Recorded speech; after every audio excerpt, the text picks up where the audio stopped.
Hello दोस्तों क्या आप एक जॉब करना चाहते हैं सऊदी अरबिया में, दुबई में या फिर कोई भी ऐसे गल्फ कंट्री में as a position of HSC officer, और आप एक इंटरव्यू के लिए प्रिपरेशन कर रहे हैं या फिर इंटरव्यू के लिए अप्लाई कर रहे हैं। तो इस वीडियो में मैं आपको ये बताऊंगा जब आप इंटरव्यू देने के लिए जाएं तो आपको कौन कौन सी क्वेश्चंस को प्रिपेयर करना चाहिए, कौन कौन क्वेश्चंस को आपको मालूम होना चाहिए, और ड्यूरिंग इंटरव्यू अपने आप को कैसे रिप्रेजेंट करें इन फ्रंट ऑफ क्लाइंट के सामने। इस वीडियो में हम एक मोस्ट इंपोर्टेंट क्वेश्चंस देखेंगे और उसको शॉर्ट में डिफाइन करेंगे।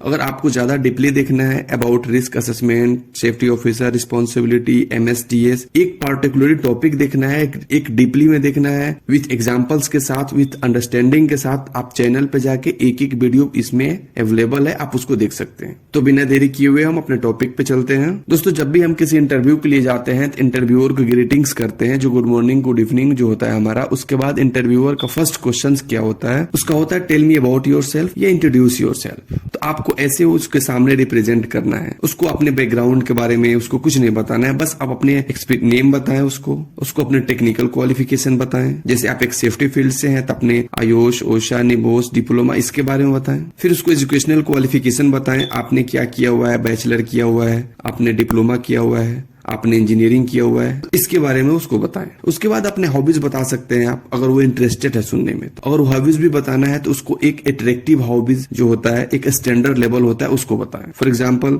आप उसको ये बताएं, my hobbies to meet new people, my hobbies to work with team member, I like to take challenges, I like to be a positive man. आपको जब हॉबीज बताना हो तो ऐसे अट्रैक्टिव हॉबीज बताएं। उसके बाद दोस्तों आपको ये पता होना चाहिए safety officer rules and responsibilities क्या होता है, क्योंकि जब भी आप इंटरव्यू के लिए जाते हैं तो ये 100% क्वेश्चन पूछे जाते हैं, what is your rules and responsibilities. तो आपको इसके बारे में 100% श्योर होना चाहिए। उसके बाद आपको रिस्क असेसमेंट के बारे में पता होना चाहिए। रिस्क असेसमेंट क्या होता है, उसके कितने स्टेप होते हैं। जैसे कि रिस्क असेसमेंट एक प्रोसेस है जो हजार्ड को आइडेंटिफाई किया जाता है और उसको राइट कंट्रोल मेजर्स जो है उसको प्रोवाइड किया जाता है, और उसके 5 स्टेप होते हैं। और इसका 5 स्टेप के क्या क्या नेम है उसको भी आपको बताना है। जैसे कि आइडेंटिफाई हजार्ड होता है, who might be harm and how होता है, इवेल्युएट रिस्क एंड प्रिकॉशन होता है। तो आपको इसके पूरे बारे में आपको जानकारी होनी चाहिए। अगर आपको दोस्तों इस टॉपिक के बारे में आपको डीपली जानना है, एक टॉपिक के बारे में, जैसे कि आपको इंट्रोडक्शन कैसे देना है, सेफ्टी ऑफिसर का रिस्पॉन्सिबिलिटीज क्या होता है, रिस्क असेसमेंट क्या होता है,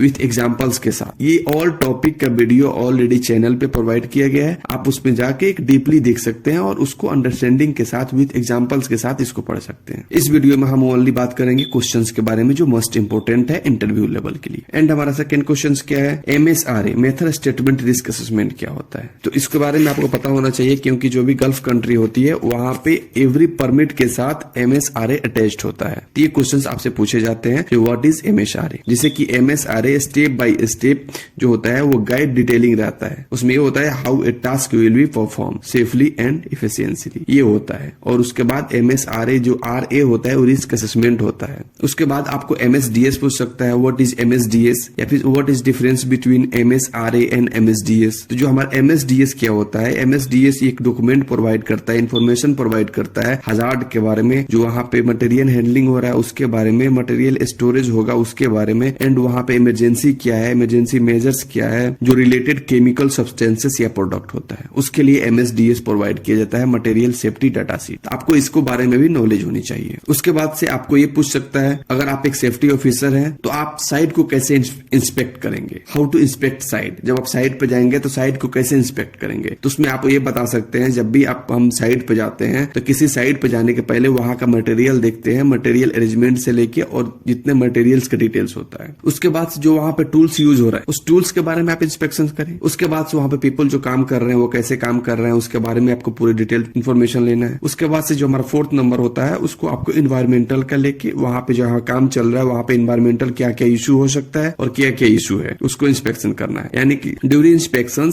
आपको 4 चीजें को ध्यान में रखना है, material, tools, people and environment. Interviewer को आप ये बता सकते हैं। उसके बाद से आपको इसका फोल्डिंग के बारे में पता होना चाहिए, इसका फोल्डिंग क्या होता है, एज प्रोटेक्शन क्या होता है, गार्ड रेल्स क्या होता है, उसका फोल्डिंग का हजार्ड्स क्या होता है, जो आपका गार्डरेल की हाइट कितनी होनी चाहिए, अकॉर्डिंग टू ओशा 38 टू 42 इंच के बिटवीन होनी चाहिए। उसके बाद से आपको वर्किंग एट हाइट के बारे में पता होना चाहिए। वर्किंग एट हाइट किसे कहते हैं, 1.8 मीटर से एबव आप जा रहे हैं तो वो वर्किंग एट हाइट में जाएगा, कोई भी हाइट हो। उसका प्रोटेक्शन क्या होगा, के लिए कौन कौन से इसका फोल्डिंग प्रोवाइड करते हैं। उसके बाद आपको एक्सकावेशन के बारे में पता होना चाहिए। एक्सकावेशन क्या होता है, एक्सकावेशन का मोस्टली 5 हजार्ड आपको याद होना चाहिए। जो भी एक एक्सकावेशन क्या होता है, एक mad made cut and cavity होता है। एक जैसे कि इंसानों के द्वारा या फिर मशीनरी के द्वारा या मैनुअली या फिर मशीनरी जो हम एक गड्ढा करते हैं, एक खुदाई करते हैं, उसको एक्सकावेशन कहते हैं इन ए शॉर्ट फॉर्म। और इसके 5 हजार्ड्स बताएं, इसका क्या क्या हजार्ड हो सकता है। इलेक्ट्रिसिटी हो सकता है, अंडरग्राउंड यूटिलिटीज हो सकता है, यहाँ पे केविन हो सकता है, फॉलिंग ऑब्जेक्ट हो सकता है, हजार्डस हो सकता है, एटमोस्फेरिक हजार्ड हो सकता है। आपको ये पूरी ये पता होना चाहिए। जो इंटरव्यूअर जब भी आपसे पूछे तो आप उसको सडनली एक बोल्ड में एक अट्रैक्टिव उसको जवाब दे, तो वो इंटरव्यूअर आपसे क्या होगा, इंप्रेस होगा। दोस्तों एक ओनली क्वेश्चंस है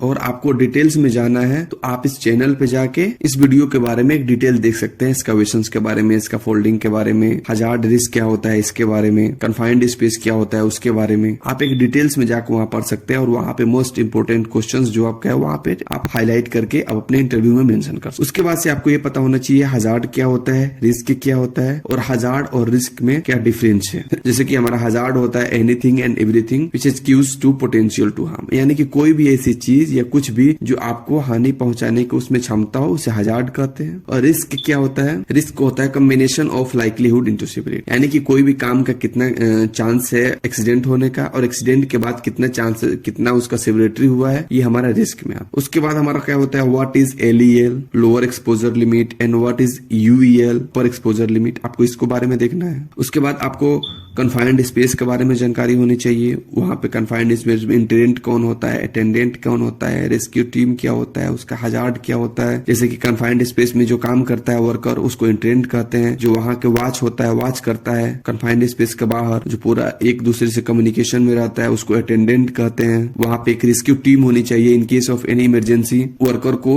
सडनली उसको रेस्क्यू कर सके। कन्फाइंड स्पेस का हजार्ड क्या हो सकता है, फिजिकल हजार्ड हो सकता है, उसमें बायोलॉजिकल हजार्ड हो सकता है, उसमें इंसेक्ट हो सकते हैं, उनमें स्लिप ट्रिप हो सकता है, उसमें एटमोस्फेरिक हजार्ड हो सकता है, उसमें ऑक्सीजन की डिफिशियंसी हो सकती है। उसके बाद से आपको परमिट टू वर्क के बारे में जानना है। परमिट टू वर्क क्या होता है, एक रिटन डॉक्यूमेंट है। परमिट टू वर्क एक पार्ट है सेफ सिस्टम्स ऑफ वर्क का, जो आइडेंटिफाई करता है राइट कंट्रोल मेजर्स को काम स्टार्ट होने से पहले। और ये इसको इशू कौन करता है, इसको रिसिप्ट कौन करता है, ये क्लियरेंस कौन करता है, इसका कैंसिलेशन कौन करता है, इसके बारे में आपको होना चाहिए। उसके बाद हमारा क्या है, unsafe act and unsafe conditions क्या होता है। साइट पे जब भी आप काम करते हैं तो उसके बारे में आपको ये पता होना चाहिए 100% श्योर जो अनसेफ एक्ट क्या है और अनसेफ कंडीशंस क्या है। अनसेफ एक्ट उसके कहते हैं जो मैन यानी कि एक शॉर्ट फॉर्म में वर्कर के द्वारा की गई गलती को हम लोग अनसेफ एक्ट में कहते हैं। जो वर्कर काम करते हैं और गलत तरीके से काम करते हैं, सेफ्टी की वायोलेशन करते हैं, वो अनसेफ एक्ट में जाता है। और अनसेफ कंडीशन क्या होता है, जो साइट पे ऑलरेडी पहले से गलत काम हो रहा हो या फिर कोई वेंटिलेशन नहीं हो, कोई मशीन में ऐसे फॉल्टी मशीन यूज हो रहा हो, वो सब अनसेफ कंडीशन में जाएगा। कोई इलेक्ट्रिकल वायर पहले से वहां पे अनसेफ में है, वो सब अनसेफ कंडीशन में जाएगा। उसके बाद आपको देखेंगे वर्क प्लेस इलेक्ट्रिकल सेफ्टी क्या होता है, उसका हजार्ड क्या होता है। जो वर्क प्लेस इलेक्ट्रिकल सेफ्टी होता है वो जो इम्प्रॉपर इलेक्ट्रिकल इक्विपमेंट से होता है, वहाँ फॉल्टी वायरिंग हो सकता है, ओवरहेड सर्किट हो सकता है, एक्सपोजर लाइव वायर जो होता है वो हो सकता है, जो जिससे आपको इलेक्ट्रिक्यूशन हो सकता है। अधिकतर ये मोस्टली कंस्ट्रक्शन साइट पे होता है। लेक ऑफ प्रॉपर ग्राउंडिंग हो सकता है, जहाँ पे प्रॉपर ग्राउंडिंग नहीं हो, इलेक्ट्रिकल वायर वैसे भी चारों तरफ फैला हुआ है। तो दोस्तों ये था हमारा मोस्ट इंपोर्टेंट जो क्वेश्चन है ये था। और आपको इसमें पूरी की पूरी इस टॉपिक को इसके बारे में 100% श्योर जो आपको ये कंफर्म पता होना चाहिए, ये टॉपिक हमको प्रिपेयर करके इंटरव्यू में जाना है। इस पूरी टॉपिक को एक सेपरेट वीडियो ऑलरेडी चैनल पे है। अगर आप डीपली में जाना चाहते हैं, डीपली में देखना चाहते हैं विद एग्जांपल्स के साथ, विद साइट ऑब्जर्वेशंस के साथ, आप चैनल पे जाके इस पूरी टॉपिक को देख सकते हैं। तो दोस्तों उम्मीद करते हैं आपको से वीडियो अच्छा लगा होगा। तो दोस्तों चैनल को सब्सक्राइब करें, लाइक करें एंड शेयर करें। Thank you.